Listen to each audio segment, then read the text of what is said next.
Good afternoon, everyone. This is Jeremy here at ExtremeWeatherTracker.com, updating your tropical weather at 12:22 p.m. on August 17th, 2011. The tropics remain active, and I got a couple of things we want to talk about today. The first is Invest 93L, located just to the south and west of Haiti, and also we have this large African wave that exited the coast of Africa yesterday and is now in the eastern Atlantic just to the southwest of the Cape Verde Islands. Let's dive right into this with 93L. You can see 93L on the satellite imagery located here just to the south of Haiti, and it does have a pretty good mid-level circulation, although I don't think it has a surface circulation as of yet, but you can see it is firing convection basically in all quadrants of the storm, and it is a compact storm, so it probably could ramp up quickly if it actually gets a surface low going. It should move to the west-southwest over the next few days, possibly impacting the coastlines of Nicaragua and Honduras in Central America. Now let me show you the models for 93L. You can see the model tracks here, and the consensus takes it over to a west-southwest direction and over Nicaragua and Honduras, possibly as north as Belize, as far north as Belize over the next several days. So I believe this is going to be a good rainmaker for Central America. I don't believe it'll have any impact on the United States, and it actually could become a tropical depression or a tropical storm before impacting Central America sometime in the next few days. Let's go back to the Atlantic wide view, and you can see this large, broad area of cyclonic turning here, located in the the eastern Atlantic. And you can see just north of this area, you can see this large area of dry air that's getting entrained in the system, and that's basically killing off any convection that would want to form here. But if I turn on the Latin long here, you can see most of the waves that have come off of Africa have not wanted to really get going till after 50 west. They really want to stay fairly weak out in this area of the world. And one of the reasons is the sea surface temperatures out here are while they're warm enough to sustain a tropical cyclone, the area that's more favored, and there's a large area of very warm 29 degrees Celsius plus sea surface temperatures out in this area of the world. So you can see that that's one of the reasons that after 50 west, conditions become more favorable for development. Now I have one feature that I want to talk about today. This is a new feature that I've added to the blog today. This is an animated computer model. This is the GFS computer model, and I've shown still frames from these before, but I actually want to show you the animation in sequence. You can actually see this is the African wave here in the central Atlantic, and this is at 36 hours from now. This was just initiated. I just pulled this run off of the website. So you can see this low pressure area, 1009 millibar low pressure system, and it's actually moving to the west.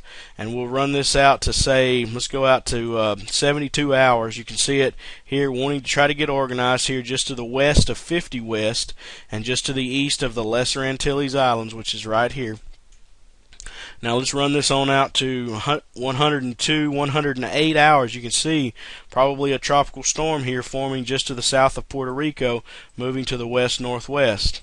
Now if we go on out to 156, let's say 174 hours, then we see that the tropical storm, probably a hurricane by this time, has moved north of the islands, is affecting the Bahamas.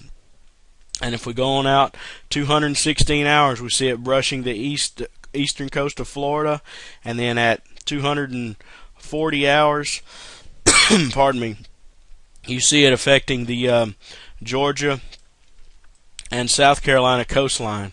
So this pattern has been setting up. This is the 8th or 9th consecutive run of the GFS that has developed this system and has made a landfall somewhere between the southeastern coast of Louisiana and the southeastern coast of the United States here on the eastern seaboard. So this pattern is setting up and telling us that the high pressure system is going to build in here, and I'll back this up a few frames and show you why. You see this trough here. These troughs haven't wanted to hang around very long, and you can see this trough here already lifting out and not taking this storm with it, and this high starting to nose back in. And this is basically why we possibly could get a southeast coast landfall over the next few days. Now I do want to back this up and show you one thing. Here's the high pressure system located, these pink colors located over the Texas, has been cooking us for the past few months. Now watch what happens when we run this on out. And as this system here makes landfall, you can see this high pressure system retrograding north and west and basically leaving Texas. So what this would indicate is that with a strong Bermuda high here and the high pressure system leaving Texas, you can see some sort of monsoonal development around here that the GFS has in the southwestern Caribbean actually wanting to move to the northwest. And what this indicates with this blocking over Canada here and this high pressure system sitting over the Atlantic, that anything that would form here, that would form here, that would form here, this would open the Gulf of Mexico up for a landfall, and the southeast United States also for a landfall. So this pattern is a very dangerous pattern setting up for the very peak of the hurricane season, with this high pressure system over Texas moving a little bit further to the north and west as we saw in the models, and this would open the door for a landfall sometime in the Gulf of Mexico over the next couple of months. So this is something we definitely need to be watching for, as anything that will form out in this area of the world, this high pressure system would keep it moving to the west, and possibly I expect over the next couple of months to see several landfalls here on the United States, as this pattern that we've been talking about for some time looks like it's finally starting to materialize. So anyway, hope everyone has their hurricane preparations in place, and stay vigilant and keep watching this. Everyone on the southeast coast of the United States, from Florida on up the eastern seaboard, needs to be vigilant of this next system coming our way from the African coast. So I hope you guys have a great afternoon. This is Jeremy here at ExtremeWeatherTracker.com. I'll see you all again soon.